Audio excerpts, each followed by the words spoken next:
This video is sponsored by Honkai Impact 3rd. Honkai Impact 3rd is the free-to-play action RPG and they are just celebrating their 2nd year anniversary. Yes, you may have seen them on my channel before, but they've just dropped a new update, and when I say update, it is absolutely massive, which includes a new post-Honkai apocalyptic setting that takes place 8 years after Honkai Impact, the Odyssey, and a brand new Valkyrie Durandal. Are you ready for this fucking bass drop?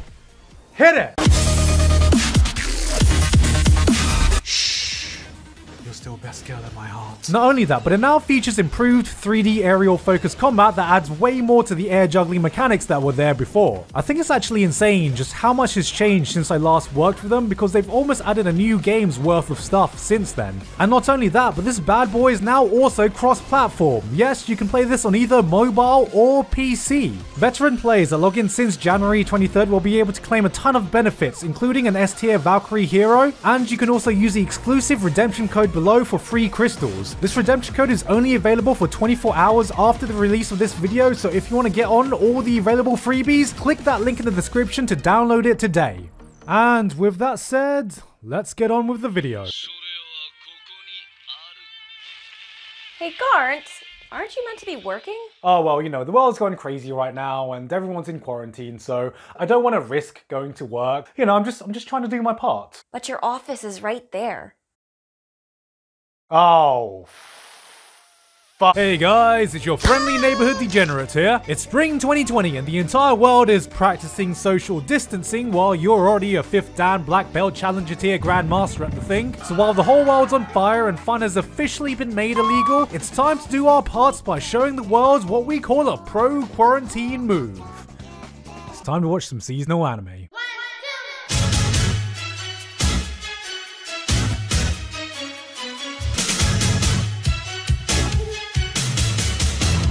Players.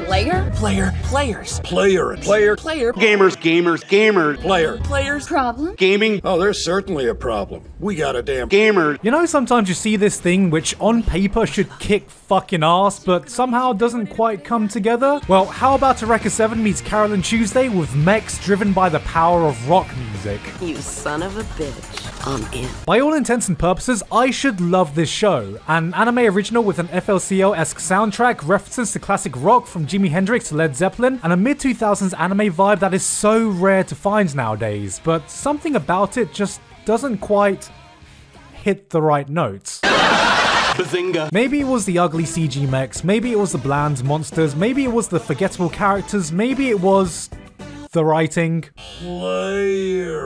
But with a concept this cool and an OST that is screaming my kind of vibes, I really want to love this show. I just really hope it pulls it together because this should be fucking awesome. You know what? I gotta be honest with you guys. For the first time in a while, this season is actually quite safe. There wasn't really anything offensively bad or weird this time, but we got a lot of interesting stuff. So you know what? We're just gonna keep the memes light this episode and do a rundown of what's worth watching. PA Works are hitting us with a new anime-only original about a genius antisocial inventor taking part in a transcontinental race over America in Senku's Bizarre Adventure, Steamball Run. Oh my god. I see a lot of promise in this one. Just looking at the characters and vehicle designs, everything's so vibrant and full of personality. It looks like this is going to be anime wacky racers with a bit of redline sprinkled in there, in a very unique setting of good old Japanese-speaking 1920s America. Ever since Shirobako, I feel like PA Works just hasn't quite hit the mark with its anime-only originals. But with the passion I feel being put into this and Violet Evergarden's composer Evan Cole doing the OST, I've got a good feeling about this one. To get our usual rundown of sequels out the way, Kaguya is back, we've got Fruits Basket, the Book Isekai. Is anyone still actually watching Shokugeki? How have you not given up on this yet? Oh, we also got ReZero Season 2, can't forget about that. What's ReZero? Alright class, who here has an unhealthy hobby of watching things that emotionally obliterate them? You ever watch a single episode of an anime and even though nothing substantial or dramatic happens, you think to yourself, yeah, this show's gonna fucking destroy me. Seeing yesterday for me was something that quietly emanated that this could be something special, even if on paper it's just a slice of life romance drama with characters that are past adolescence and into adulthood. There's no dramatic premise, there's no melodrama to tug at your heartstrings, it's just been a while since I've seen writing so emotionally resonant. It just captures post-adolescence so painfully well. There will be times where characters will just throw out this line, and without dwelling on it or making a big deal, you think, crap, That hits way too close to home. なんか人生逃げ腰だね。え？一生懸命な自分ってのはかっこ悪いと思ってん？卑屈になって逃げ道作ってるだけじゃねえの？どう転んでも自分が傷つかないようにさ。Each episode has been so laid in substance, it feels like you've gone through a whole season in just 20 minutes, that by the end of the first episode, I was already 100% invested. This is an absolutely beautiful show, and I'm pleasantly surprised that after all the cute girls do cute things show Doga Kobo is known for, they've immediately found their groove with depressed adults do existential crisis things. Still have no idea what the title actually means though.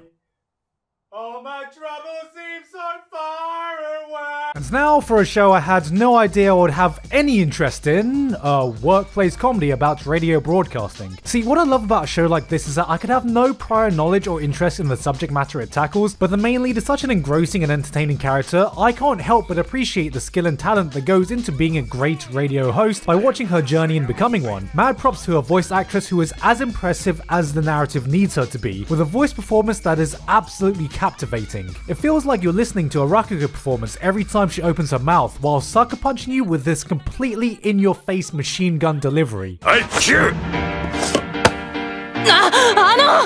皆さん、たった今酒に飲まれたバカが長々と管を巻いていましたが、嫁からは無言で離婚届を突きつけられ、娘からは今すぐ死ねと唾を吐きかけられ、それらの言葉のどこに個々の人格への興味があるでしょうか。お前は地の果てまでも追い詰めて殺す。 And now, a poem to send to your quarantine crush. Roses are red, violets are blue.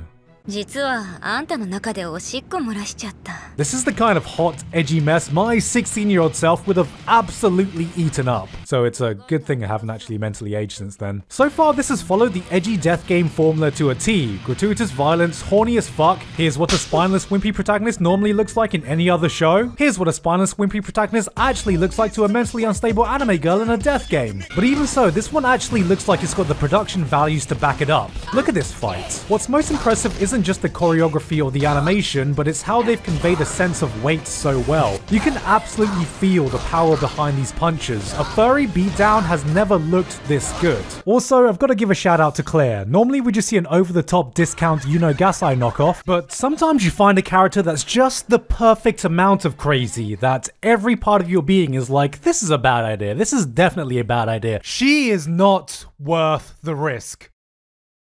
What do you think, Dick? I want to risk it all. I'm scared, and yet somehow turned on. I don't know, man. It's that smile. It's something about that damn smile.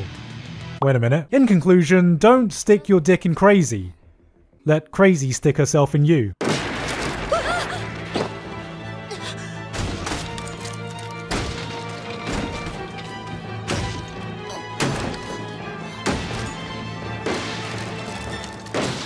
Hello, you cool cats and kittens. It's Carol at Big Cat Rescue. Of course, we've got a new original isekai this season with a female protagonist this time, and my first thought when I saw this was, man, I'm pretty sure this title was longer than her original lifespan. I didn't think a reverse harem isekai would be my thing, but it had a surprisingly interesting concept about a girl who's reincarnated into an Otome game as the villainess. And having played the game in her previous life, she realizes that all the endings to the game lead to her dying or being exiled. So she has to try and Steins Gate her way into a new possible ending. I think what hurts the most though is that her harem is already more believable than 90% of every other harem I've seen, because she reminded me that unlike most other bland harem protagonists, she's actually active, and there's more that goes into collecting love interests than just existing. In season 2 of I'm Not a Furry, but Netflix are slowly building their furry monopoly, licensing Trigger's adaptation of the furry versus gamers TikTok war. You know, I've got to give it to Trigger. They've done some great stuff, but a lot of it can be hit or miss. But we always end up watching them anyway, and this will be no different. Cause, I mean, it's Trigger. If it's good, we'll praise them to high heaven, and if it's bad, we'll just say A1 Pictures made it. Honestly though, this does look on the more promising side of things. People are just gonna say that this is the sequel to the world of Beastars, but what they don't realize is that Beastars is just a sequel to the world of interspecies reviewers. Kakishigoto is a new show from the creator of Sayonara Zetsubo Sensei, about a manga artist who's trying to hide from his innocent daughter the fact that he's the creator of some kind of famous lewd manga or something. You know, I can't tell yet if this is going to be a nice wholesome comedy or if it's going to shred my heart to pieces. Probably both. We have a new comedy about a sugar daddy detective who's effectively figured out how to pay to win at life. I'm not really sure how else to describe this show. What are your superpowers again? I'm rich. Yeah, that'll do. Looks like the moe flavor of this month is cute girls do fishing and cute girls do baseball. If you're just looking for some cute anime girls having some harmless baseball fun.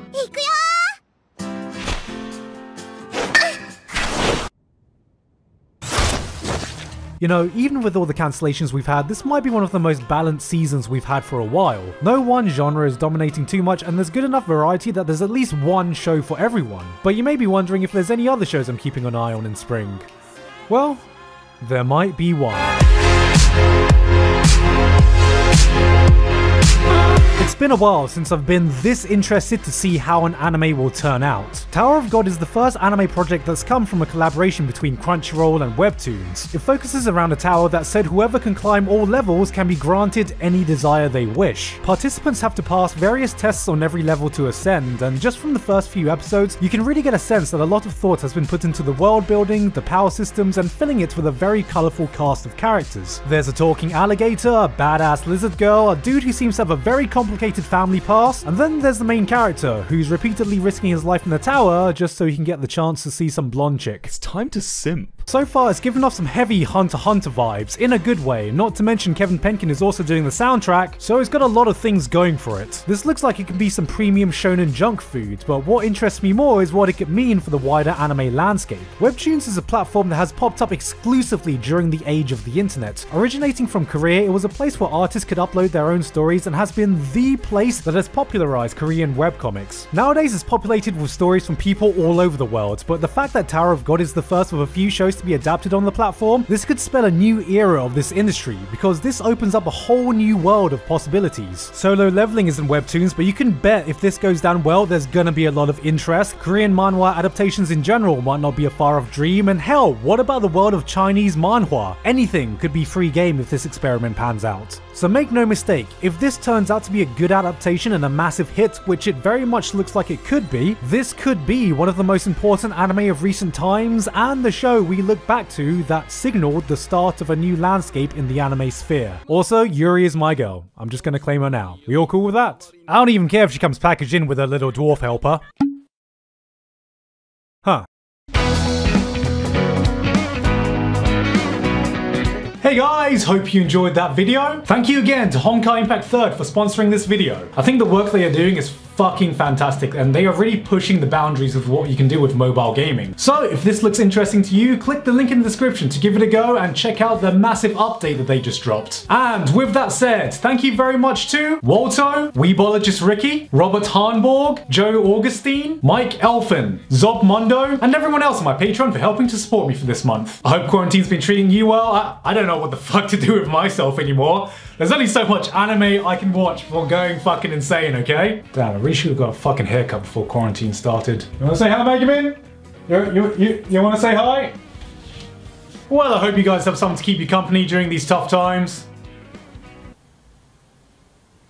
What the fuck has quarantine done to us?